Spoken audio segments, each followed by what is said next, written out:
El hecho es que hoy la arquitectura del sistema financiero internacional implica elevadas tasas de interés para las economías subdesarrolladas, naturalmente acompañada de un sistema de especulación financiera y bursátil que no solo ha acaparado los flujos fundamentales de recursos prestables, sino que además ha desviado por completo la capacidad de financiamiento de la actividad productiva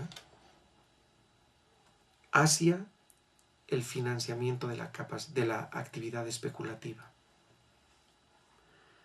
Uno, a estas alturas, debe preguntarse de si este fenómeno es resultado de la mala intención de los principales líderes de la política económica en el mundo, o de si la causa tiene otras raíces.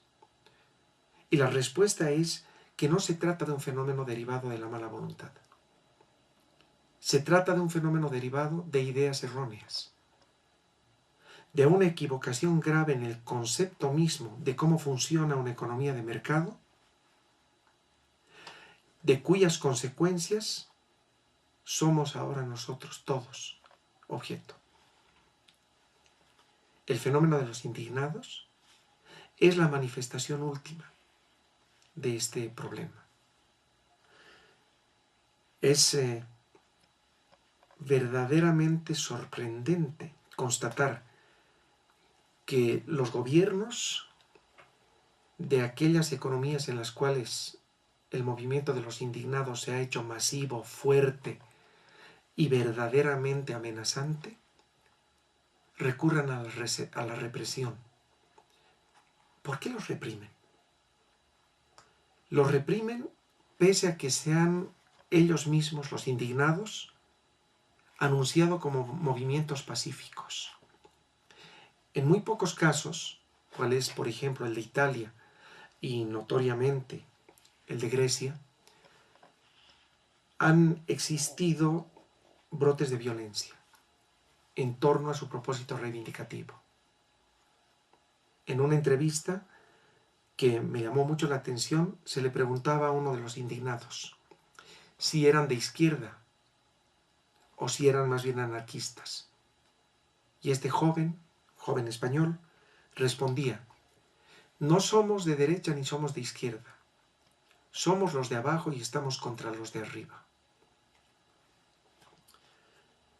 Independientemente de las interpretaciones de este mensaje, lo que se muestra claramente es que hay un rechazo a la postergación de las posibilidades de dignificación de la vida material de aquellos que están representados en esas palabras.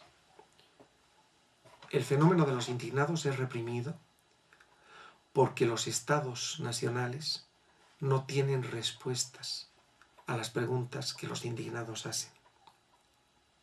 Y no las tienen porque no tienen explicaciones. La raíz de todo el problema no se encuentra en la mala voluntad, ni siquiera en el manejo equivocado de la política económica. Se encuentra en el manejo adecuado de la política económica según los preceptos teóricos que subyacen a dicha política. Puesto en otros términos, la causa del fenómeno se encuentra en la teoría. La teoría económica, es la que les indica a las instituciones de qué manera proceder ante cada situación, cada fenómeno. La teoría económica en específico, aunque los atributos que voy a mencionar se refieren a cualquier teoría en el campo de la ciencia, del saber humano. La teoría económica desempeña tres papeles. En primer lugar, el de explicar. Su papel consiste en explicar cómo funciona la sociedad y por tanto cuál es el origen de las patologías que la aquejan. En segundo lugar, desempeña el papel de pronosticar o predecir. Una predicción sin teoría es una adivinanza. En cambio, cuando una predicción, una anticipación, posee teoría, una explicación sólida, entonces es una anticipación de carácter científico. El segundo papel de la teoría es anticipar, predecir. En tercer lugar, el papel de la teoría es controlar. Controlar o bien las causas de los fenómenos, cuando éstas son alcanzables por el saber humano y por sus instituciones, o bien sus consecuencias. De cualquier forma, el tercer papel consiste en controlar. La teoría económica tiene los papeles de explicar, predecir y controlar. Si la teoría explica eficientemente, predice con alta probabilidad de suceso de los eventos que anticipa. Si predice o anticipa con elevada probabilidad de ocurrencia, puede entonces anticiparse con alto grado de eficacia en el control de las implicaciones negativas, por supuesto, y en el fortalecimiento de las tendencias o implicaciones positivas. Preguntémonos entonces qué ha sucedido durante los últimos años. Podemos cercanamente llevar nuestra atención a fines de 2008, principios de 2009. La crisis de los créditos subprime en los Estados Unidos, crisis financiera, que, a juzgar por las opiniones de los economistas tradicionales, tuvo sus orígenes en causas estrictamente financieras, de lo cual difiero y en alguna otra ocasión haré saber por qué.